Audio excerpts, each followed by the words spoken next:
एक नया योजना आए थे भारत सरकार की अग्निवीर, इसमें भर्ती करने के लिए, ट्रेनिंग देने के लिए आ रहे हैं। मैं धन्यवाद देना चाहूँगा। हम लोग को एनसीसी यूनिट भी मिल गया कोकराझार में, बहुत कम दिन में एक एनसीसी यूनिट मिल गया।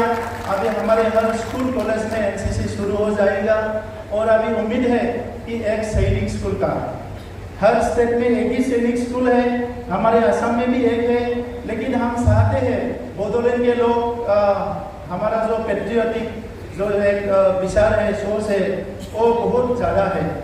किसी का कम में ऐसा नहीं बोल रहा हूँ, क्योंकि हमारे यहाँ बहुत ज़्यादा है।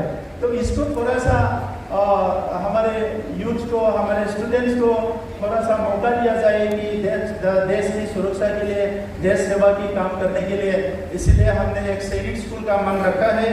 मैं उम्मीद रखूंगा कि हमारे इंडियन आर्मी की तरफ से भी रक्षा मंत्री जी को, भारत सरकार को थोड़ा सा बोलेंगे कि कोकराझार में एक सैनिक स्कूल होना चाहिए। मैं आज ज़्यादा बोलना नहीं चाहूँगा। मैं धन्यवाद देता हूँ इंडियन आर्मी को। और लास्ट ईयर रक्षा मंत्री जी आए हैं, इस साल भी हम लोग उम्मीद लेके बैठे हैं, हमारा नया आर्मी चीफ आ गया है और इसके साथ ही रक्षा मंत्री जी भी आएंगे। और उसके साथ ही हम लोग इस बार थोड़ा सा आग्रह कर रहे हैं, रिक्वेस्ट कर रहे हैं, हमारा राज्यसभा की एमपी साहब के थ्रू हमारे राष्ट्रपति जी को भी हमने हमारी तरफ से रिक्वेस्ट रखा कि या तो बिगिनिंग में या तो अंत में कोकराझार में आके ये दुरान काम का जो एक अच्छा माहौल है, इसको और शोभा बढ़ाने के लिए हमने राष्ट्रपति जी को भी इस बार हम लोग रिक्वेस्ट कर रही है यहाँ आने के लिए। मैं प्रार्थना करूँगा ईश्वर से कि राष्ट्रपति को यहाँ आने का एक अच्छा परिस्थिति हो, एक अच्छा माहौल हो, उसके लिए मैं ये ईश्वर को प्रार्थना करूँगा।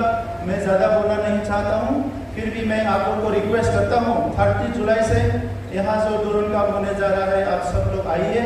हमारे फुटबॉल एकेडमी के फुटबॉल डिस्ट्रिक्ट कमिटीज़ के यहाँ ऑफिसर्स है, मेंबर्स है, सब लोग को मैं रिक्वेस्ट करता हूँ कि आप लोग भी यहाँ हिस्सा बनिए, लास्ट ईयर जैसे आप लोग हिस्सा बने थे।